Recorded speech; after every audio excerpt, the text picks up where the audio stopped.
Representative Sellers, welcome to Explorations in Black Leadership. We're glad to have you. Well, thank you for having me. It's a blessing to be here today. It's our pleasure having you. Let me ask you a question about the Brown decision, which happened 30 years before you were born. But even though you didn't see it happen or witness it happen, you surely have been affected by it in various kinds of ways. What do you think it meant to you as a school child? I think that it broke down barriers, substantial barriers to growth and development.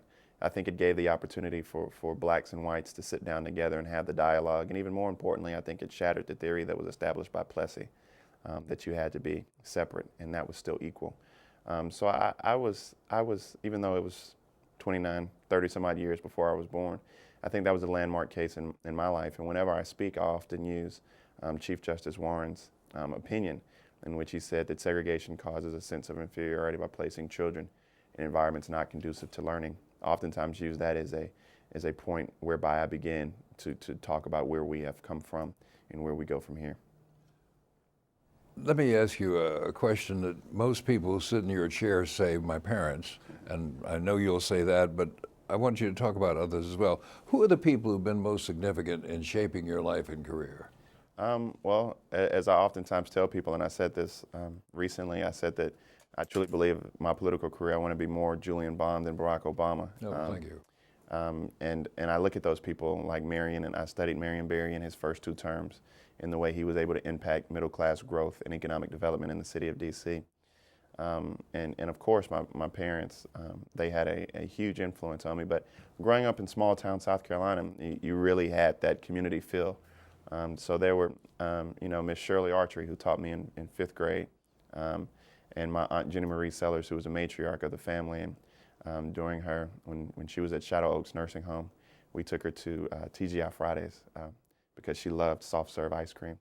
And after she really truly recognized who I was, she told me, she said, "You're the one that's in law school." And I said, "Yes, ma'am." And she said, "Well, make sure you grow up to be a good lawyer and not a good liar." So those are the type of people that have influenced me as I've matriculated, and those are the people that I try to make proud. I know you played leadership roles when you were in college at our alma mater, Morehouse College, but what about in the lower grades? Student government and so on. I was a lot younger. When I entered high school, I was only 12. When I completed high school, I was only 16. So I really didn't find my niche, and I think that's what I try to urge older generations to do with my generation, is to be patient with us, because a lot of times we're wayward teens and we're just looking for a niche, looking for a way. And I found that a little bit later. I found that around 18 or 19. So I wasn't quite a knucklehead, but I was just kind of coasting along. School came relatively easy to me, so I played basketball and did other things. I did pretty well on standardized tests, so I just pretty much tried to find myself and try to make some type of impact on this world that we live in. What about groups like the Boy Scouts or other groups not connected to a school or church affiliation? In poor rural South Carolina, it's very hard to find a Boy Scout troop in Bamberg County. We didn't have one. I learned how to do many things. I learned how to jump ditches and play youth football and basketball at the Denmark Recreation Center. I mean, it's a cinder block building that my father and some other influential individuals in the community ran. We didn't have a lot of money. We had a lunch program where they would come and deliver us our bologna sandwiches with a little fruit snack. And during the mornings we would read books, and we would have some of the high school and elementary school teachers come in and work with us on our skills. In the afternoon we had one basketball goal with a wooden backboard. And it sounds like I'm telling a story like I'm 65 or 70 years old, but no, this is the present day reality. And then we would go back in the back, and we had this huge ditch, and I had to fall in it 3 or 4 times before I realized how to navigate when I got up in the air. So those are the type of experiences. And at the end of the summer, we would go to Carowinds. And a lot of times for my friends growing up, that was the only time they'd been outside of the city of Denmark. So it was an awesome experience, and that's kind of how I matriculated and grew up in Denmark. What about particular events that happened in your lifetime, or that your father, particularly, who is an icon of the civil rights movement, referenced to when you were younger? What about specific historical events? How did they affect you? I'll always say that the most important day of my life was February 8th, 1968. And that was the day of the Orange Grove Massacre. And that, although it was some 20-odd years before I was born, is by far the most important day of my life. And from that, I oftentimes carry the chip on my shoulder, especially in my legislative duties, of Henry Smith, Samuel Hammond, and Delano Middleton. and I try to just do things that I feel will help continue their mission in life. They died at a very young age, and my hope and goal is that every day that I stay here, I continue to move that mission and move that goal forward. Although the goal may have switched and changed just a little bit, I try to continue down that path. So that is by far the most important day of my life. And throughout my life, I've had some interesting experiences. Going to the 40th SNCC reunion, and just having those type of discussions with icons of the civil rights movement, and just sitting in my father's class and learning something new every day, have been awesome experiences. And then my 4 years at Morehouse College cannot be underestimated or devalued, because those helped mold the man that I am today. And learning the lessons of Benjamin E. Mays and Dr. King and yourself, and having the opportunity to sit and talk with Samuel L. Jackson and Spike Lee, and just knowing of the struggles of Edward. Morehouse men, we should Morehouse men, mention, definitely. yeah. And that definitely gave me a crown above my head, and I just have to try to continue to grow it so I can reach it. Let's talk for a while about February 8th, 1968. This affected your father. Mm-hmm. Tell us about that. How did it grab him? I think I need to preface that with saying that I think that I'm angrier about February 8th than he is. I think he's come to some reconciliation within his own heart about that day.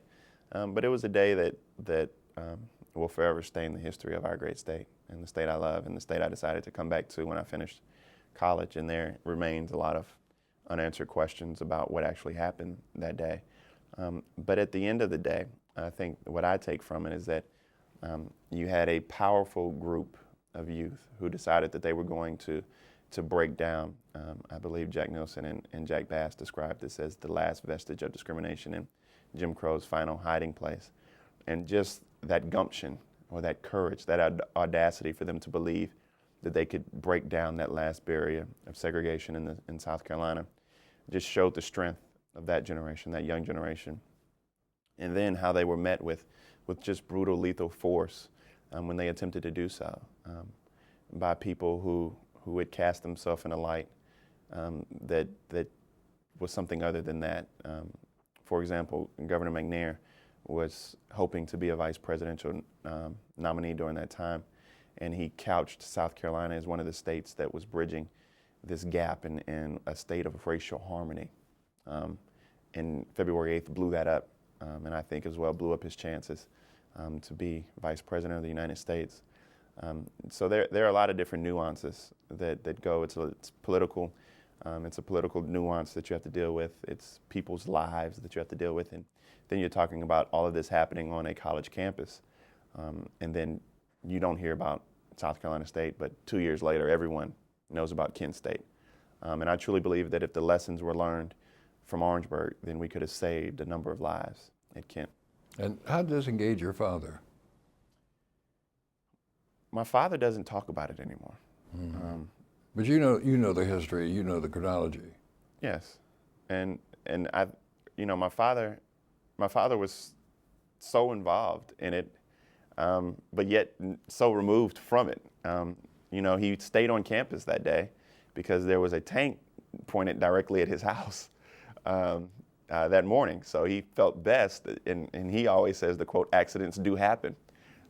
So he stayed on campus that day, and he wasn't a organizer per se of what was going on, and he was down at the field when they decided to protest. But I think growing up in SNCC, and he knows that night protests are absolutely the worst idea possible. So I don't think that was something that he orchestrated, but he did get shot and arrested. And I think that egged me on just a little bit in my legal career, because I kind of understood how the judiciary system kind of yanked him around, and the criminal justice system didn't quite do him justice until about 25 years later, when he got pardoned. Yeah. And interestingly enough, that he still, to this day, I truly believe, regrets not being with his wife when his oldest child was born, and not being able to be there for my sister's first year. There's a great picture when my mom has this huge afro, and my dad has this huge afro, and he's in this blue correctional get-up, and it's the first time that he saw his daughter. And I don't know how they got the picture taken, but he's sitting there looking down, and my mom's looking up at the camera. And it's on my Facebook page. You got Facebook? I'm sorry to say yes. Good. Well, we have to be friends, but it's on my Facebook page, and a lot of people comment on that. And for my generation, that's cool. Let's go back to the Denmark Recreation Center. This was a privately established The Denmark Recreation Center is a nonprofit. Yeah. It's truly a cinder block building with 2 rooms in the back. One is a very small 8x8 room that's a closet where we put all of our football equipment for football season. Right. The other room to the right is in the back is a kitchen where all you had was a stove, a window, and a refrigerator. And the rest of it is open area. And it was a place where they didn't turn away kids. It might have been $30 to come for the summer. It was a maybe 8-week program, 10-week program. And it was $30. And Miss Brenda Jeffrey, who I'll never forget, she was a teacher at the primary school in Denmark. She kind of orchestrated the curriculum. And my father and Mr. Jeffrey, Miss Brenda's husband, and Mr. Alfred Myers, they were the 4 who I remember so vividly. And they would be there every day. And we would have the lunch program. And before the lunch program would come, we would, my dad or someone, they would go and put together money, and they would bring us like chicken snack boxes from Hardee's until the lunch program started. And I don't remember one white kid that went there, but that's because in Denmark, the white community is an older community, and their kids, they did go to primary school and they did interact with African Americans, but by the time that I came along, they were all older and gone. There aren't very many young white youth in the city of Denmark. So out of this recreation center stemmed our youth soccer, youth baseball, youth basketball, and youth football programs. And that's what we talk about today, and that's what kind of carried us through. And everybody looked forward to that trip to Carowinds, but we didn't miss anything. I mean, that's what we knew, that's what we grew up on, and we really didn't miss anything. And you spoke a moment ago about picking the law as a career. Is there more to it than you told us? I think law is really happenstance for me. I mean, I remember the day that I decided that a legal career or law school may be something that I want to attempt to do, and that's when I was interning for Congressman Clyburn. I was in D.C., and I was with Yebby Watkins, who is his chief of staff, who's a very good friend of mine. He's like my big brother now. I admire him so much for all the things he's accomplished, and he was a Georgetown law student. Well, he completed his law degree at Georgetown. And we went in various offices, and everyone who worked on Capitol Hill had a JD. And I said, wow, this opens a lot of doors. So you don't necessarily have to practice law, and you can do a lot with this degree. And we talked about it, and like I said, it was either Teach for America or law school. And to be completely honest, the LSAT doesn't have any math on it. So that also wooed me. And I was not going to take a graduate school exam with math on it. So that's how I ended up. Do you find it ironic or just a commentary on South Carolina being a relatively small state that you now work for the son of the man who arrested your father and put him in jail? I find it ironic. It's something that we don't talk about every day. He's a brilliant lawyer. And I am learning a lot from him, but he loves his father tremendously. Sure, of course. Just like I love my father, and just like your son loves you, and you love your father. I mean, it's an undying love, and when you talk about South Carolina law enforcement, you have to mention the name of J.P. Strom, his father. I mean, that he was the chief of SLED for 27, maybe 30 years. And SLED was the South Carolina Law Enforcement Division, and they said that although Governor McNair brought in the National Guard to Orangeburg in February of '68, Chief Strom still was the man. I mean, everybody knew that he was the chief. But Chief Strom also didn't want to prosecute my father. He felt like that would cause some type of social unrest. That decision lied in the lap of Governor McNair. But Dr. King did say something that was quite interesting that I don't know if my boss knows, but it's something we don't talk about a lot. And Dr. King, in his letter, wrote that the blood of the 3 individuals who died rest on the souls of Chief Strom and Robert McNair. So that's a little interesting. And we live by the theory that you can't blame a man for the sins of his father. And I think it shows some reconciliation. And not too many people know about it. I asked my father, how would he feel about it? My father's like, okay, whatever. Pass the hot sauce, it's okay. And he was cool with it. My mom's cool with it.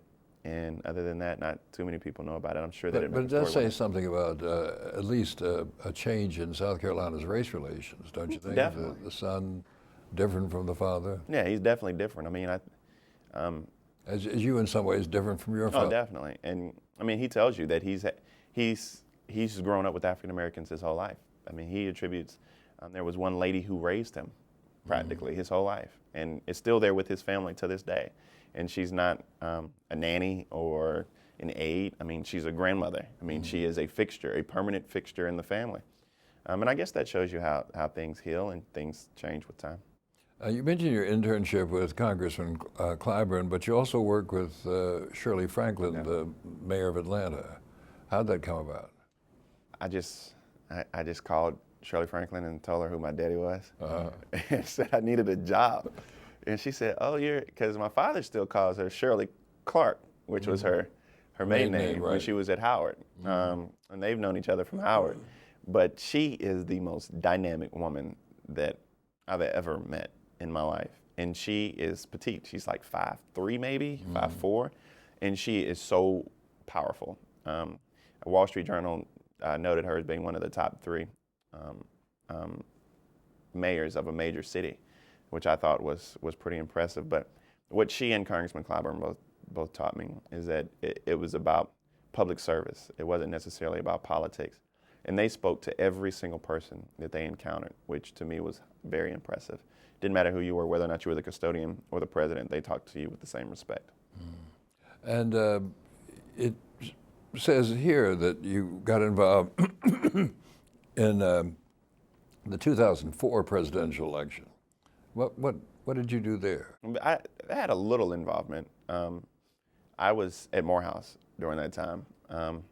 So I had a little involvement, and we were just like any other Morehouse students. We were ready to change the world, and we felt like if we got on board, we would do wonders. And I put together some forms and registered people to vote, and just did what I tried to take the 3,000 students at Morehouse and make an impact outside of our gates.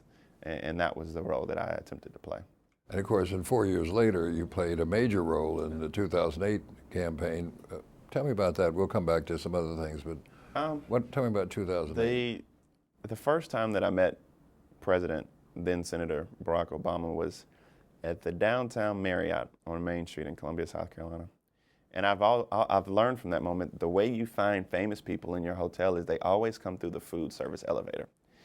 And he came down through the food service elevator, and he came from the back, from the kitchen, and it took him 20 minutes maybe to get to us. And it was myself and 2 other representatives maybe, and 2 senators.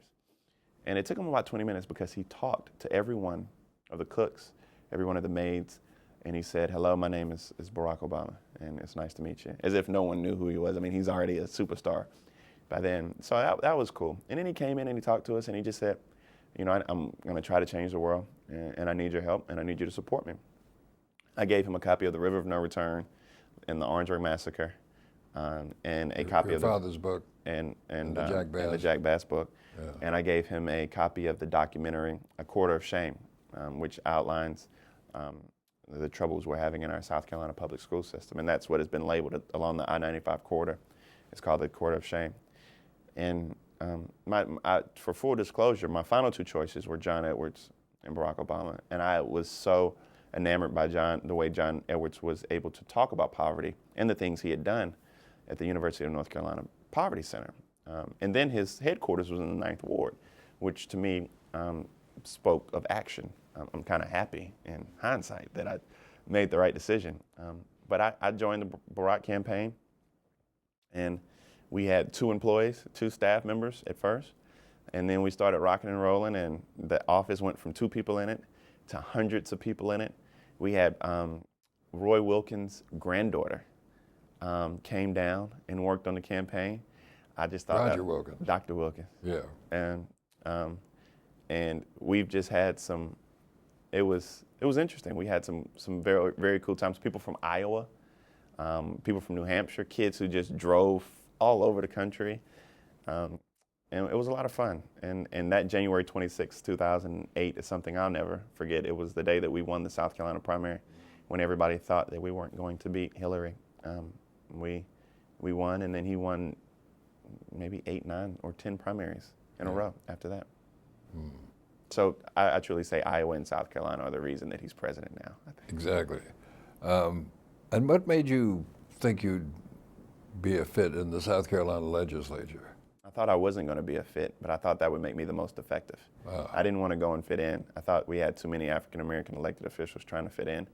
That was the greatest disappointment I had when I got elected, and that's the greatest disappointment I have not only in our United States Congress, but in various state legislatures throughout the country, and that's the void in African-American leadership. I think you have to gain the respect and be a friend to your colleagues, but I don't think you have to fit in. Well, by fitting in, I didn't mean that you had to go along to get along or get along to go along. But why did you think that would be a place you could serve? I looked at my community. I came back home. I ran in Denmark. I was raised in Denmark.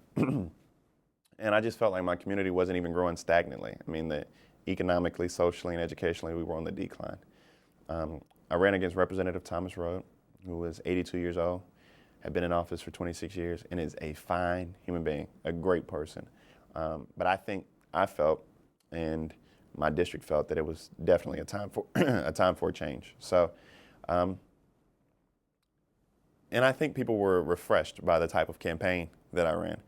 We had billboards, we had radio spots, we had phone banks, we knocked on doors. We ran a real live campaign in Bamberg, Baldwin, and Orangeburg County, and it's something people had never seen before.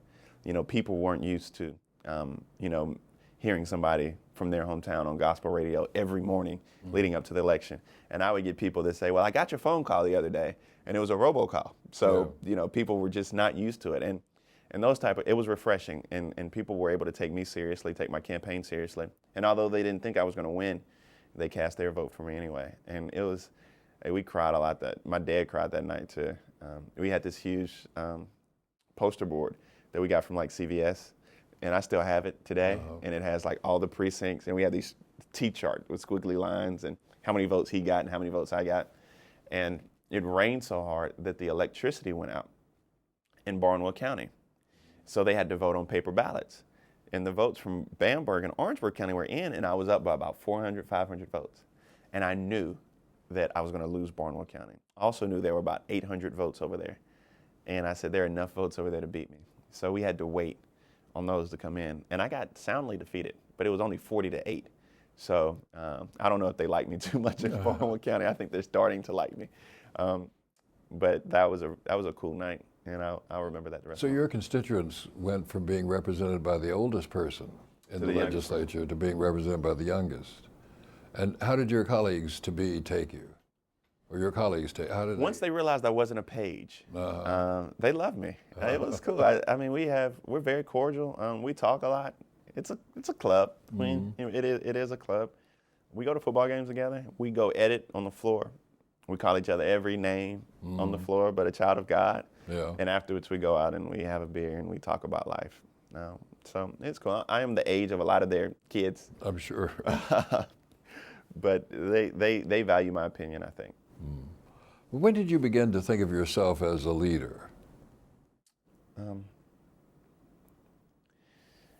I think leader is I have a problem with leader and But leadership. just by virtue of the position you hold, you are a leader. I felt that I had the ability. I felt that I had the ability to lead the day I won SJ president at Morehouse College. Twice. I had to win the race twice, but I felt that as competitive as that is at Morehouse College, and what that meant to the student body, is if I was able to convince my peers that have known me for 4 years that I needed to direct them and guide them, and we were going to fight, and we got cafeteria workers higher wages while I was there, and we were able to do those types of things, that I had the skill set necessary to be a good leader. And I had also made that decision that summer I was going to run for the State House of Representatives. So the outcome of the Morehouse second election influenced your decision to run for public office? Definitely. Everybody thinks his or her school is the best school and does the best job in molding us, but I think people who went to Morehouse College, as you and I did, feel it played a special role in our lives. What did it do for you? It just showed me that anything is possible. Our roster of alums at Morehouse is comparable to any college or university on the planet. And you can compare the persons who graduated from Morehouse College to the persons who graduated from Chapel Hill, U.Va, Georgetown, Princeton, Harvard. You know, Harvard is the Morehouse of the North. And just that in itself shows you that you can absolutely accomplish anything. So it doesn't give you a false sense of self, but it gives you a sense of self that allows you to work diligently and work as hard as possible so you can achieve your goals. We produce the second most African-American doctors, only behind Xavier, in the country. And I think that stands on its own merit. But going to Morehouse for my freshman year, staying in Graves Hall behind the statue of Benjamin E. Mays, and going out front and just reading the quotes from Benjamin E. Mays and understanding that there wouldn't be a Dr. Martin Luther King Jr. if there wasn't a Benjamin E. Mays. And just going and learning the lessons and being on the board of trustees with Otis Moss. I mean, that in itself and speaks loudly. So there were just times, and they let you grow in Morehouse. I was an African American Studies major. I started out a bio major, and they let you grow, and you learn from Ann Watts how to speak and how to enunciate. You go to Crown Forum, and where you just learn how that you should have some type of spiritual base, and you hear different speakers come in and talk to you. And then you have a candle in the dark when you see alums come back, and you know that your school is important to somebody when Oprah Winfrey comes and gives you a huge check and says that she's proud of everything that you all have done for African American males. But more importantly, what people do not recognize is although Morehouse is a predominantly black, all-male institution, it is one of the more diverse institutions in this country. We had students from all 50 states and over 90 countries represented. And you learn so much from your colleagues and peers, and just learning about different cultures and various backgrounds helped me go back home to South Carolina, where we still have that level of growth to do. In your legislative experience, you pursue these issues of poverty, of education, trying to take care or help people who cannot help themselves. And I'm wondering, in addition to your parents, where does this concern come from? Where do these values come from? Well, it has to start with my parents. Of course. Because there was no other direction I could have taken. But I used to go everywhere with my father. I would be on his leg. And, whether or not we were going somewhere to see you, or, whether or not we were hanging out with Reggie, or even at Morehouse, they always used to tell me, they said, your uncle is here. And my uncle. Yeah. They say, yeah, your uncle's sitting in your office. It's like, my uncle. And it'd be Willie Ricks sitting in the office. And, just growing up around these people, when I pick up the phone and it's Kathleen Cleaver on the phone, a lot of people don't have those experiences. So my network was a little bit more expansive. And just, Judy Richardson, being able to just walk up and hug her. And there were a lot of people, from former chairman of SNCC to SNCC activists and Rita Bender, great friends. Maggie's widow, Maggie Schwerner's widow. Yes, and these people, they are heroes and sheroes, and I get to touch them every day and talk to them every day. Connie Curry, Bob Zellner, who is a fool, who I love. Yeah. You just learn so much from these people, and it's just an awesome experience that I've been blessed with. And those people who gave up so much for social justice, who am I not to do those same type of things? At the same time, among this community of SNCC people, many of whose names you've called, there's one in particular whose experience is very different, very similar to that of your father and mine and these others, but whose children have turned out very differently. And I'm not going to call his name, but he has 2 or 3 children, and 2 or 3 have followed in his path as you followed your father's, and one has gone the opposite direction. And he is at a loss to explain why this happened, why these two went this way, these two went this way. So why did you go this way? It's not given that because you have these parents, because they had these experiences, that you're going to turn out this way. Well, my sister, she's found it later in her life. She is an internist, and she's made a lot of money in her career, and she did the private practice thing and made goo gobs of money. But she's at home now at the Veterans Hospital, and she loves it. She loves being able to sit and talk to veterans and talk about their lives and help them.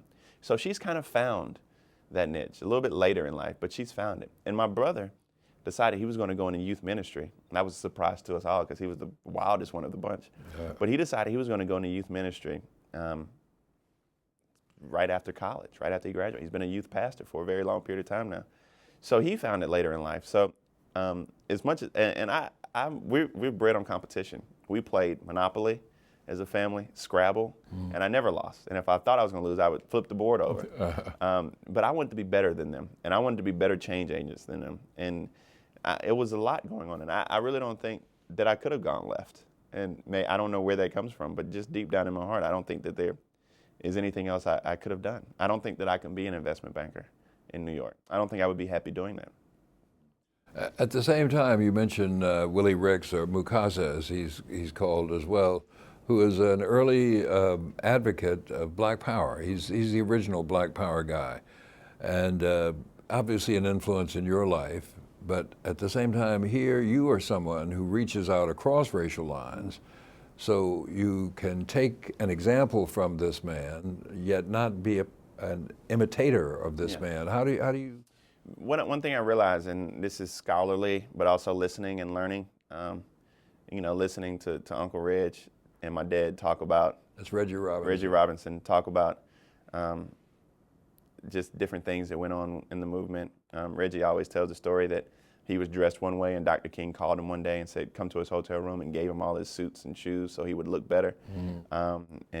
They talk about the story. They talk about John Lewis, and they talk about the stories of Dr. King and some of his speeches and things of that nature. But I've also learned about the Black Power movement, and what I've taken from that is not a radical ideology, but it's a sense of self. It's a sense of empowering one's own community.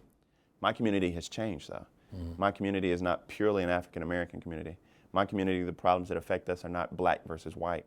My community are the haves versus the have-nots. So I take the lessons of Willie Ricks and Reggie Robinson and yourself, and where we try to empower African-Americans throughout the Deep South, I try to empower the have-nots. I use a lot of the same tactics. I talk about grassroots organizing, and I talk about the roles of social justice organizations. And we need to talk about the role that the Black church and the NAACP should play from this point forward. But I still talk, they still do have a role, but it's empowering the have-nots. And that's what I try to do. And those are the lessons that I take from those persons. Now, do you have a vision that guides your work? And if you do, has it changed over time? And if it has, why did it change? First, do you have a vision? I do have a vision that guides my work, and it has changed over time. When I first got to Morehouse and started reading and learning, and I oftentimes caution my generation, and just talking to some students here at University of Virginia, I've cautioned them about being too scholarly and not associating that scholarship with reality. And I had a crash course with that. I was in Raleigh, in Shaw University, at the last SNCC gathering. And I was on this huge Jonathan McWhorter kick. Pull yourself up by your own bootstraps.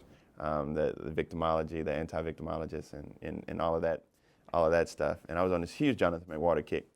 And I literally got destroyed in an open debate in forum by former SNCC workers and by volunteers and things like that. So I had to go back and reevaluate my vision and see if that was really where I wanted to go and learn a lot. And then I had the opportunities to work for Congressman Clyburn and work for Shirley Franklin and go out and actually touch people.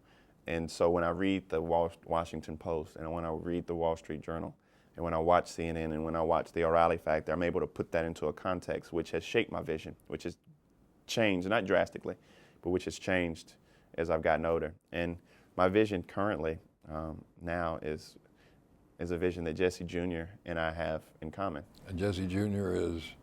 Jesse Jackson Jr. Right. And I've read his book, and it's synonymous, and it's amazing that I've gotten there and he got there. But it's two fundamental principles. Everyone should have access to first-class education, and everyone should have access to quality health care. And he has a huge book. It's pretty thick, and that was the synopsis, and that's what I got from it, and that's where I am. Mm.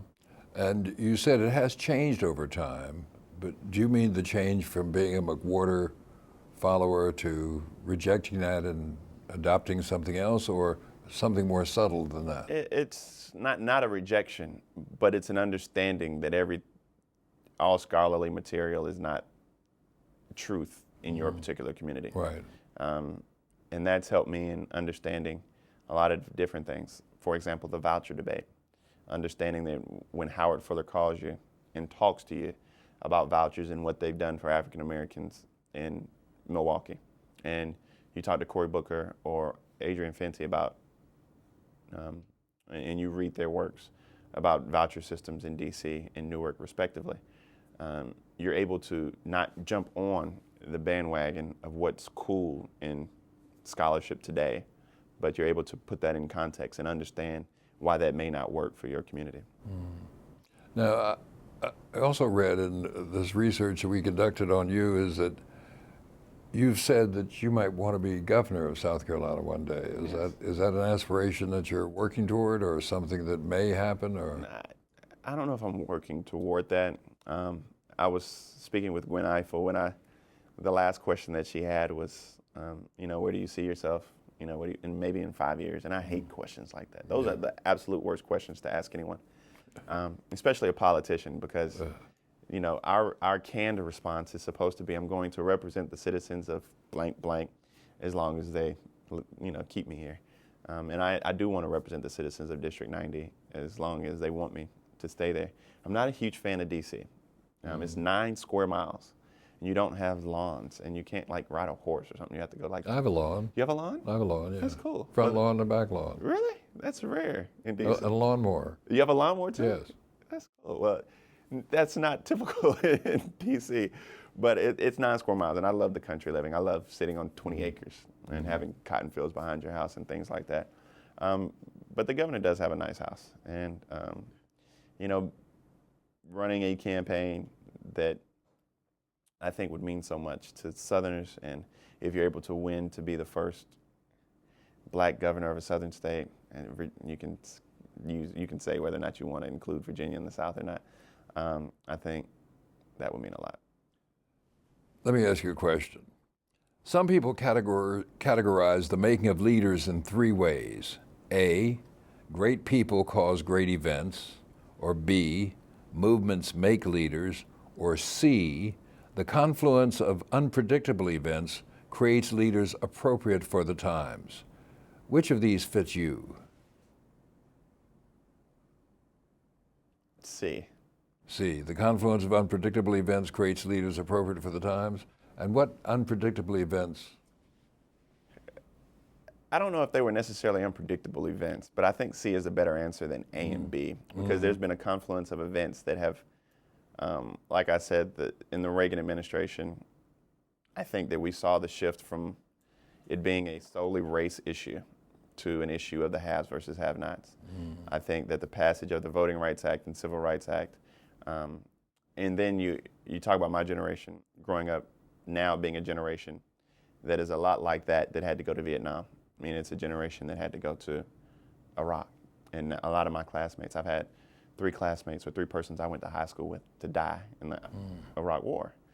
So that's very real to me. So it's been a confluence of events that I think have prepared me for the time. Now, do you see your legitimacy as a leader grounded in your ability to persuade people to follow your vision, or in your ability to articulate the agenda of a movement? I don't think you can have one without the other. I think you have to be able to articulate the agenda, but if you're articulating the agenda and you can't persuade anybody to buy into it, then it's a worthless agenda. I think there's also a third category, and that is I go to persons who may not have been your friend in the past and attempt to work with them as we move forward with the new agenda. In the South Carolina legislature, just naturally, there are people who would disagree with you for one reason or another. When you're proposing that let's pass legislation A, how do you go about getting a majority of your colleagues to support legislation A? Well, for me, it's about numbers. And life, I think, is about numbers. And there are 52 Democrats, 51 Democrats, which means that we oftentimes say you need 62 votes plus one friend because there are 124 members. So I take that 51 and I realize that I need 12 Republicans, which is very difficult. But I siphon off those who I know I won't get on the issue because there are some who are just purely conservative and just totally right wing, and they just won't vote with me because I am who I am. But then you look at the moderate Republicans, and you go and you have common sense conversations with them. And I always talk with my Republican colleagues in a language that they understand, which is money. So for example, I have a child obesity bill that I hope will save a kid's life one day, but it regulates the intake, the caloric intake of our students. And childhood obesity is an epidemic that is raging out of control. I've put it in a fashion where our schools can partner with our farmers' economic development, and our farmers, they get to reap some benefit from this, so the agricultural community is behind it.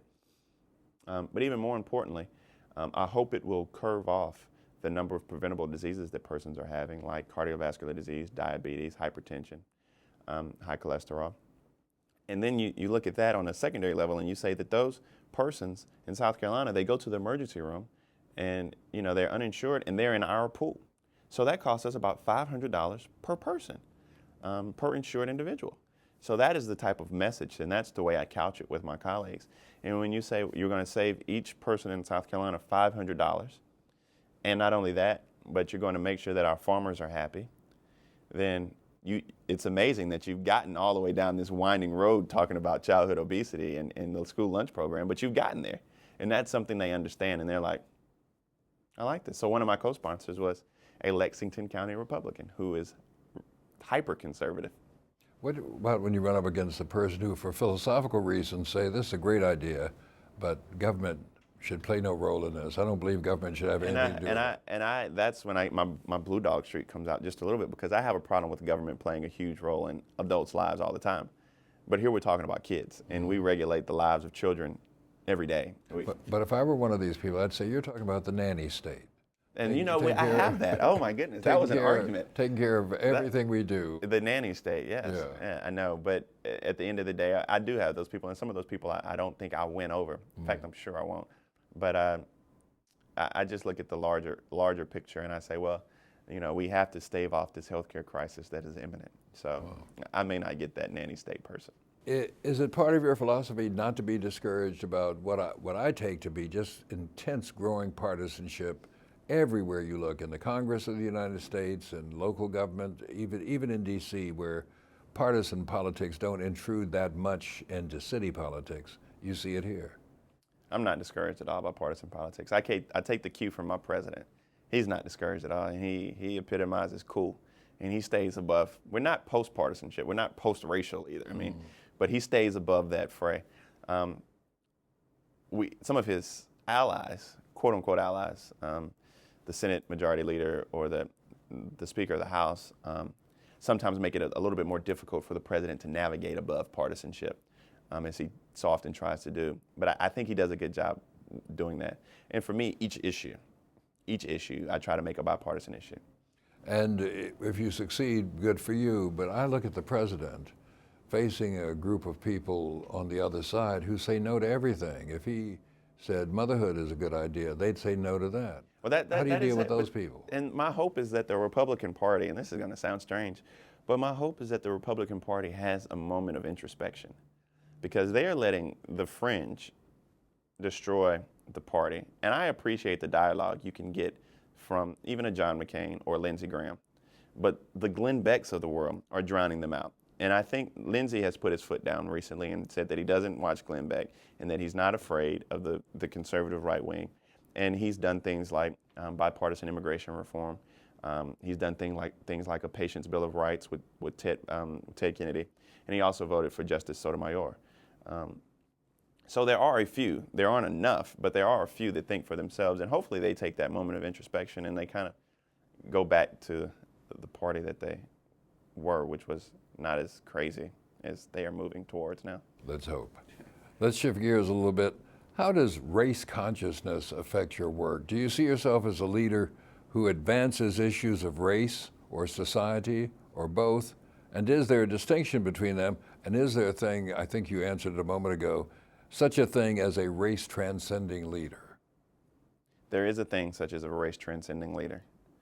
And my hope is to be a transformative race transcending leader. I don't represent African Americans in District 90 in the South Carolina General Assembly. I represent all South Carolinians in my district, and I represent all 4.2 million South Carolinians in the General Assembly. So I think that I am a societal representative, not necessarily a racial representative. And I think we had a referendum on that within our own African American community, and I think that persons who wanted Barack Obama to be a quote-unquote black leader first, and then run for president of the United States, were proven to be wrong and inaccurate in their analysis, as the country was ready for Barack Obama to be a leader of the free world and not necessarily just a leader of Black America.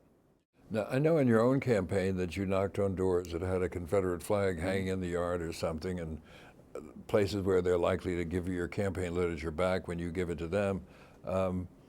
But do you have a different leadership style when you're dealing with an all-black audience, an all-white audience, a mixed audience? Last night here at the University of Virginia, you spoke to a mixed-race audience. How would you have been different, or would you have been different had that been an all-black audience? I don't think I would have been different at all.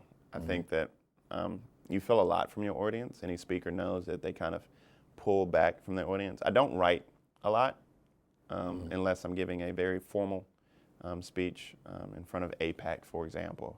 I will write then, but I don't really write a lot when I'm in front of groups like that, because I like to tell my story. I like for it to be fresh and truthful, and I think that the audience will follow you, be they black, white, or mixed, as long as you remain truthful and fresh.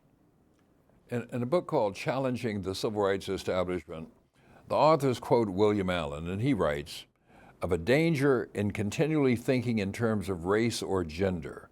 He says, "Until we learn once again to use the language of American freedom in an appropriate way that embraces all of us, we're going to continue to harm this society.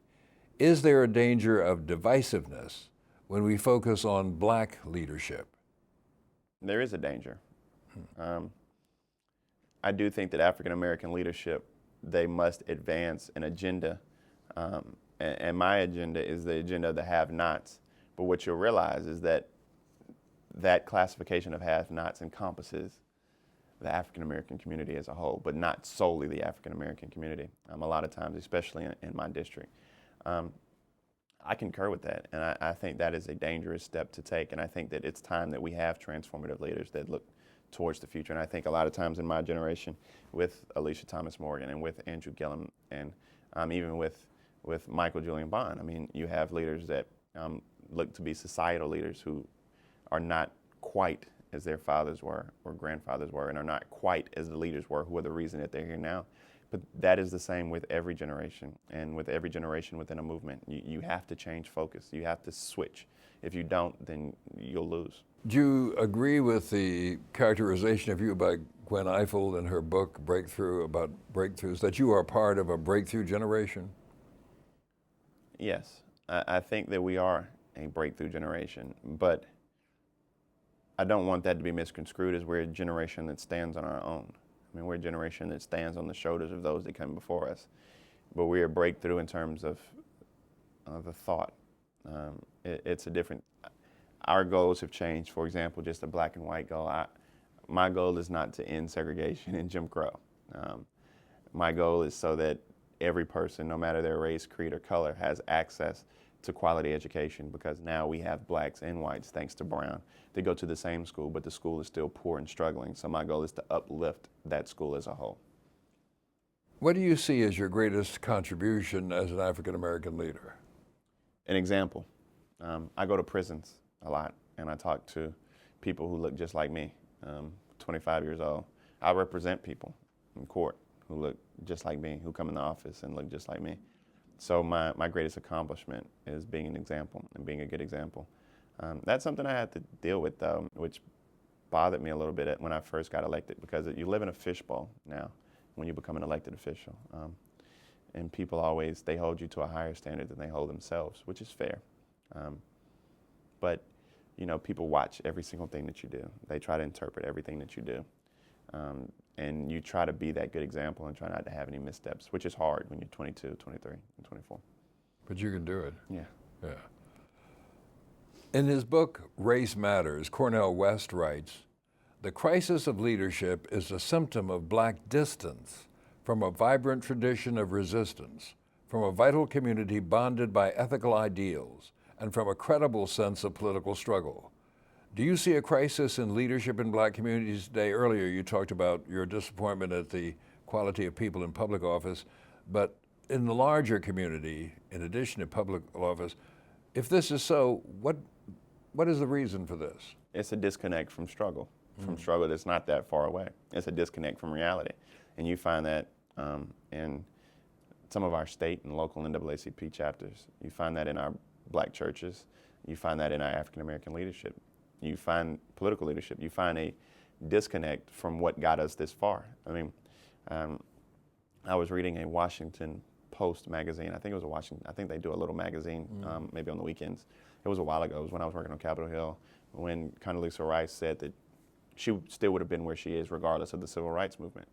And you have persons who just may not know of the intricacies of the civil rights movement. You may have people who just know of Malcolm, Martin, and Rosa, and that's unfortunate. What is it about the current crop of Black elected officials that displeased you? I expected us all to have this undying sense of purpose, this energy to create change. What I found that sense of purpose was replaced by apathy. We have people who don't speak out or up for anything. We have people that don't file any legislation if you paid them to. We have people who just show up and sit, and I think they're doing a disservice to their constituents, no matter be they white or their constituents, whether or not their constituency is predominantly white or Black. I think they're doing a disservice because I think they have to represent very well so that there can be another African American after them to sit in that same seat. Couldn't they argue with you that one of the hopes of the civil rights movement was that even mediocre people could have their chance in the sun? Or maybe this goes back to Morehouse, but I don't believe in mediocrity. Yeah. Okay. What kind of leaders does contemporary society demand? How will future problems demand different leadership styles? We have so many problems now that I think that the gamut is open, that we can use a variety of leadership styles, whether or not you're talking about global issues and what do we do with Israel? I mean, what do we do with How can we create the most effective leaders for the future? Can you make leaders, or do leaders have to sort of grow and become? You can't make a leader. I don't think that that's possible. But I do think that we can provide the resources and the outlets for persons who may have that in them to become better leaders. I think that we can teach people and we can help mold individuals. You have that leadership skill set coming along. I mean, you have that, but you just have to be molded. And I think my life lessons have helped mold me. The scholarship I received at Morehouse and just the persons I was able to be around have helped mold me. So as long as you have those outlets and resources, I think you will have leaders that are prepared for the future. Now, am I the leader that will help, remedy the conflict between Palestine and Israel? I don't know. I doubt it very seriously. Am I the leader that can get us out of Afghanistan? I'm not sure. Can I solve the problem in Georgia and Russia? I doubt it. But I do believe that I am the person that can help those who don't have access in Bamberg, Beaumont, and Orangeburg County gain access, and I am the leader. I believe that I am the leader that can move South Carolina out of the doldrums of poverty and missteps on the global and national forum to a future of prosperity. I do believe I can do that. Let me ask you something about your engagement with AIPAC, not so much what it does and is, but, well, tell us what it is. and how you became involved in it and what this has meant to your development as a leader. Well, I got a phone call this summer after I got elected in summer 2004, inviting me to a policy conference where there were... Summer you got elected? To the SJ presidency. Yes, in so Morehouse. summer 2004. Invited me to their national policy conference, and they were inviting SJ presidents, and they were reaching out to HBCU presidents, and they invited 4 HBCU presidents, but the only ones that responded were myself from Morehouse College and Adeola Adejobi, who was an SJ president at Spelman. And we went, and the only other African-American SJ president was from the University of Florida. I can't recall his name. But it might have been 10 black people at the whole conference of 7,500. And I remember one moment that they had the roll call, but I was just so enthralled that we went to this huge dinner that they have, and every member of Congress, or at least 75% of them were there, and I got to, see Steny Hoyer again, who has the best hair in Congress, and I got a chance to see Condoleezza Rice and see George Bush. And the unique thing is, they had this huge roll call where they they notified and they let the crowd know who was there, and they let them know the SJ presidents they had there, but they left out the only 2 HBCU presidents they had. I didn't even recognize it, but afterwards the staff, the executive director, this huge organization came and apologized and said, "We'll make it up to you." And I was like, don't worry about it. I don't care. So the next morning we're sitting in a huge forum waiting on the president, at that time George Bush, to speak.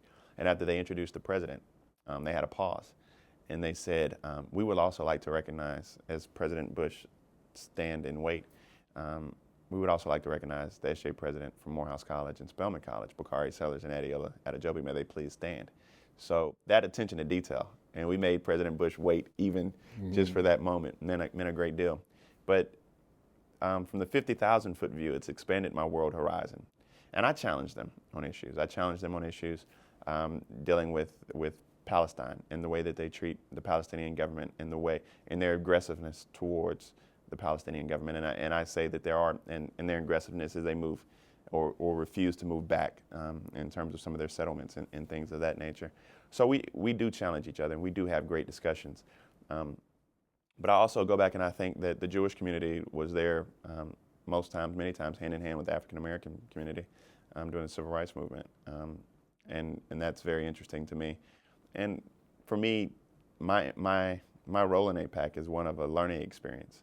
And every time that I interact with a staff member, or every time I interact at a convention, I try to learn as much as possible. So that's pretty much the extent of my dealings with AIPAC. But it's been interesting, and I love when I'm able to challenge them, and they're able to provide me with opportunities to learn. What has being involved in this organization, which has this large international focus, done to broaden your own horizons? Well, Was this something you thought about a great deal before you were approached? Yeah, well, no.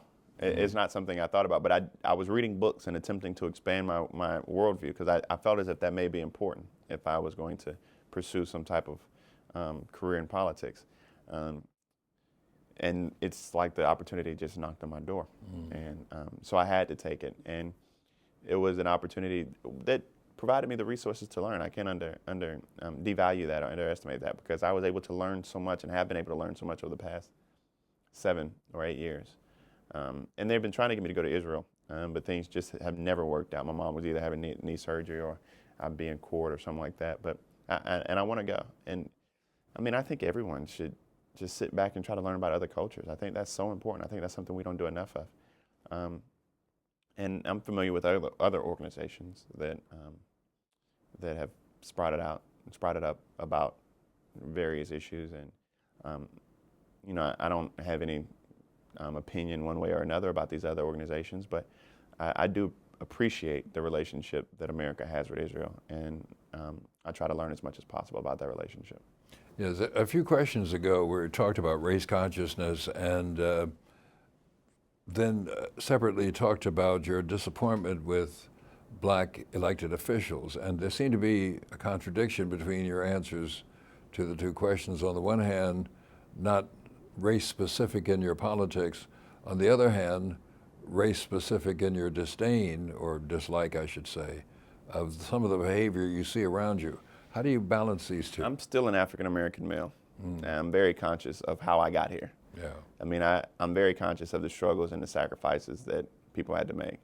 I mean, I'm very aware of Emmett Till. I'm very aware of Medgar Evers. I mean, my father can't talk about Emmett Till without crying. I mean, that's very real to me. But I also think that gives me the ability to challenge the leadership within our community. I think my background and the fact that I know people who have given up so much for the rights that we have and the right to be an elected official, that I believe that I have the right, whether or not it's true or false, but I believe that I have that right to challenge them.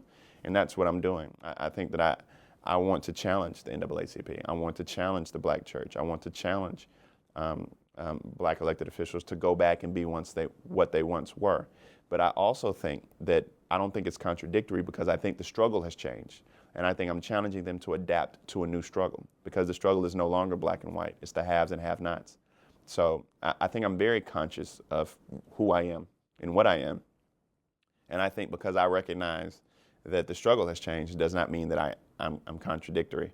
I just recognize that, and I'm challenging these other persons to recognize that as well. Isn't it true that the have-nots whom you represent more black proportionately than white in our society? Doesn't that suggest that this group of people cry out for special attention? I'm not talking about affirmative action. No, special attention? No, I think that the have-nots are both black and white. And I think that if you're black in my district and you're white in my district, but you're poor, you have the same problems. So I'm not going to say I'm going to help out this poor black person but not help out this poor white person. That's idiotic to me. But what I am going to do is I am going to help out those who have the fact that their kids go to school in trailers. I mean, I'm not going to help out a black kid and not a white kid, because their kids both go to school in trailers. Or their grandparents have to make the decision about whether or not they pay their utilities or get their prescription drugs. These are very real decisions. Or there's no economic development in that community. So the black kids and white kids, once they graduate from high school, there's nothing for them to do, so they have to go to the military. I mean, these are problems that, yes, there is a direct correlation between the have-nots and the African American community. But I think if I empower us all, then the ships will both rise. All right. Representative Sellers, thanks for being with us. Thank you for having me.